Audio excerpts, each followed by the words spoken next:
Now, there's a tendency to say, that's a Western idea, that's not how we think over here. And I just wanted to mention something I've said before in other contexts, that the Indian tradition also includes, from its very earliest times, very powerful defenses of free expression. Now, in the Natya Shastra, we see the gods asking for theatre. Well, when the play is performed to the gods, the demons are offended by their portrayal. The demons feel that this insults and offends them as demons. Their demonness is improperly criticized. And they attack the actors. Whereupon Indra and Brahma come to the actors' defense, and gods are positioned at all four corners of the stage. And it is Indra who says that from now on, that stage will be a space where everything can be said and nothing can be stopped.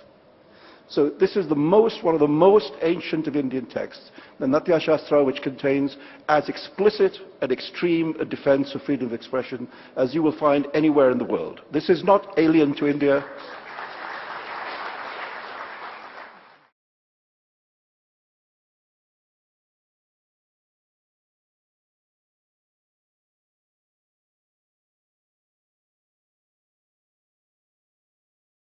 Hello everyone, I Charan, student of journalism. Today I am here to make a documentary on freedom of expression along with my friend Vedanth. So we are here to exhibit the true face of freedom of expression. Freedom of speech originated when evolution reached a tipping point, when people started asking questions. The need for freedom of expression originated when people started questioning fixed dogmas, fixed social structures. Today, it contains more than questions but opinions. Today, it contains doubts. It contains more than doubts but views. Today, it has become a social topic. It has become a social topic because people are recognizing a basic right. It has also become a social issue because people started abusing it.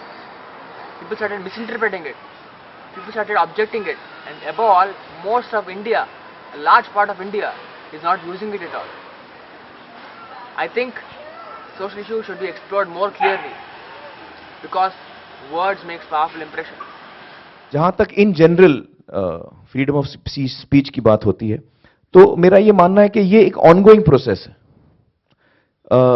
हम एक democracy में रहते हैं, तो हर एक इंसान को freedom है कि वो जो कहे, अपने विचार सामने रखे, और मैं मानता हूं कि किसी किस्म की सेंसरशिप नहीं होनी चाहिए। Freedom of speech is one of fundamental rights. उसके साथ साथ इस फ्रीडम को हमें मिसयूज नहीं करना चाहिए। ये एक हमारे अंदर एक रिस्पॉन्सिबिलिटी होनी चाहिए कि हम किस तरह इस आज़ादी का इस्तेमाल कर रहे हैं। अब चूंकि मेरे पास आज़ादी है, मैं आपसे कुछ भी कह दूं, ये भी शायद ठीक ना हो। As Amir says, freedom of expression is an ongoing process in a democratic country, and everybody's views should be taken into consideration. And today we are going to have views of distinguished people with my friend Vedanth. Thank you. Hello citizens of India. I, Vedanth, the Mass Comm Department, St. Joseph's College, along with Charan, is making a documentary on freedom of expression. Today it has become a social issue. Now we're going to ask an interview to Sangeeta Motkar of the Literature Department and ask her views on it. Good afternoon. Good afternoon. What is your views on freedom of expression? How do you define it? Freedom of expression is a constitutional right which gives a freedom to every human being, every citizen of that nation who is an abiding citizen following the constitution, a freedom of expression through speech, through whatever he wishes to say.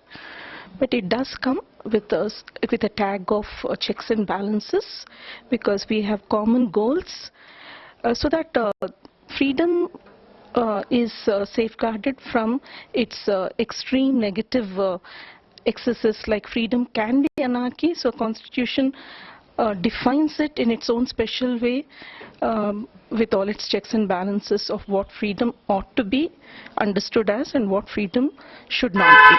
So that's the expression of freedom of speech. That's defining it. But what about its use? What about its practice? Is it practiced in India? Is it practiced truly in the spirit, in the sense of the constitution, or is it being abused? Let's see. Today, I'm going to interview Dr. P.L. Visheshwar Rao of St. Joseph Degree College of Journalism Department and ask his views on the freedom of speech. Freedom of expression is alive and is practiced in India.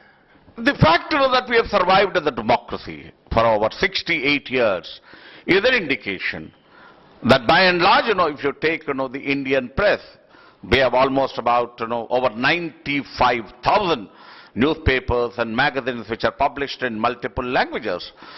By and large, when we look at, the Indian press, which is a free press, there are several newspapers, they have several viewpoints, several ideas are there. As we have discussed about, 19(1)(a) of the Indian Constitution talks about freedom of speech and expression, which has been interpreted as, freedom of the press and freedom of the media. There are, of course, there have to be reasonable restrictions.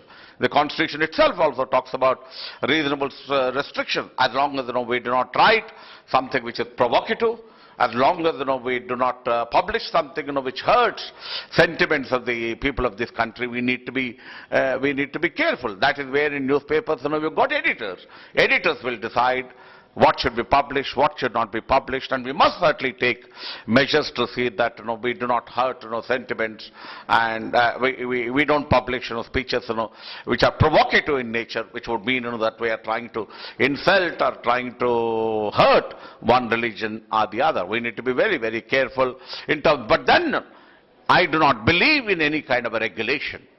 Because, we are a democracy, we are a free country, there can be self-regulation.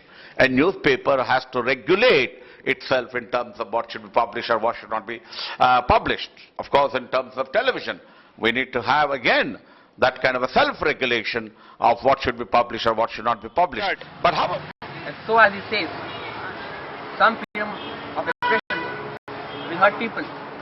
Some truths will be objected. Some things may hurt the society's sentiments. But what can be defined as a truth?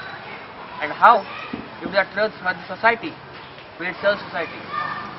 What will happen if the truth hurts people? Today we're going to ask the opinion of Sri Kalyan Durga, a triple graduate who's in cognitives there. We're going to ask his opinion and view on the freedom of expression.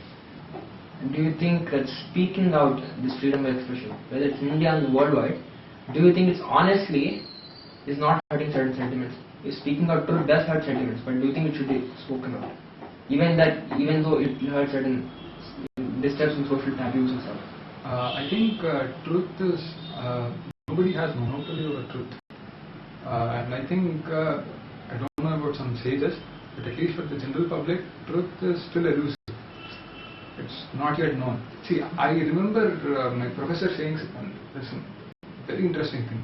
He said, the pursuit of knowledge can be viewed in three ways. One is Satyam, one is Shivam, and one is Sundaram. Satyam is that path of learning, that process of learning, where one is not compromised on truth. It doesn't matter what somebody thinks, what somebody doesn't think, or whether it would create a social uproar, or it doesn't matter. What is truth? In the sense, it doesn't, in the model of science, there is still no place for psychology. There is no theoretical basis for what creates consciousness or what creates emotions. So what drives emotions? So still there are huge gaps. So unless one completely answers it, it's probably very hard to say which is truth. I think science has adopted it reasonably. Satyam has a strong base in it, that is falsifiability. What I say is falsifiable based on new evidence. That is the philosophy of science. Shivam is actually engineering. Shivam in Sanskrit means welfare. So how you can know this Satyam, how you can use this Satyam for welfare of people. Okay. So first one is science, second one is engineering, and Sundaram is arts. There is scope for all three. So whether it hurts sentiments or not, but these are not still resolved issues. So there is bound to be conflict. So, we got the various facets and views on the freedom of expression. Freedom of expression today has become a rational thought. It has evolved from basic right. Rationality forms its basic factors. The same rationality of man and his ability to question, which led great civilizations and which separated us from animal world, is in danger today. In the name of personal sentiments are trying to undermine the greatest quality of humans, which is the ability to question.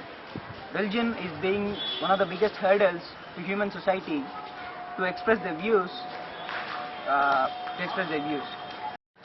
Religion is just one of the many concepts in the society that is constricting our freedom of expression. It is narrowing our field of speech. This must change. I think these barriers, so-called barriers, must be broken down, because freedom of expression is a basic right. The rational thought, it must be put into execution. Finally, what we'd like to conclude in our documentary is that our intention, our aim is to say that freedom of expression must be applied to everybody, irrespective of religion, race, issue, and a concept. This must break free and become an open thought. That is our aim. Freedom of expression must evolve into its better form to lead the society for a better tomorrow.